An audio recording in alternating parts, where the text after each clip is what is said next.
போன தடவை ஒரு வீடியோ போட்டிருந்தேன். Marvel movie mistake series episode 2 அப்படின்னு ஒரு வீடியோ போட்டிருந்தேன். கண்டிப்பா அத பார்த்துருக்கவங்களுக்கு இந்த ஒரு வீடியோ கன்ஃபார்ம் இந்த வீடியோ உங்களுக்கு தெரிஞ்சிருக்கும் எதுக்காக பேசப் போறேன் அப்படின்னுட்டு.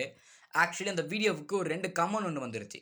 நானும் அந்த 2 கமெண்ட் வந்துடுச்சு. சரி என்ன அப்படின்னு படிச்சு பார்த்தேன். படிச்சு பார்த்தோனே தான் ஒரு முக்கியமான விஷயம் எனக்கு தெரிஞ்சுச்சு. கடல் நீரும் உப்புத்தான், கண்ணீரும் உப்புத்தான். உங்களை நம்பினதே என் தப்பு. ஆக்சுவலி அது என்ன விஷயம்னா, அந்த 2 கமெண்ட்ல சொன்னது, அந்த மிஸ்டேக் சீரிஸ்ல ப்ரோ இதுக்கு வேற ஒரு காரணம் இருக்கும் ப்ரோன்னு ஒருத்தர் சொன்னாரு. இன்னொருத்தரு சிவில் வார்லேருந்து எண்ட் கேம் வரைக்கும் தான் ஸ்பைடியோட ஸ்பைடி சென்ஸ் ரொம்ப கம்மியா இருக்கும். ஆஃப்டர் அது இன்கிரீஸ் ஆச்சுன்னு சொன்னாரு. அதெல்லாம் உண்மதான். ஆனா, இதுலருந்து நான் இன்னொன்னையும் ஒண்ணு புரிஞ்சுக்கிட்டேன். என்னடா வீட்ல அடிக்கிறீங்க?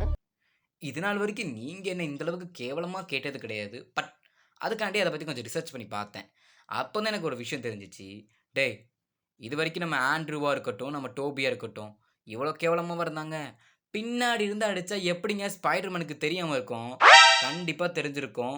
இது அவங்க எதிர்பார்க்காத நேரத்தில வந்திருந்த மிஸ்டேக்கா தான் தெரியுதே தவிர, இதுக்கு லாஜிக்கா எனக்கு செட்டாவே ஆகல.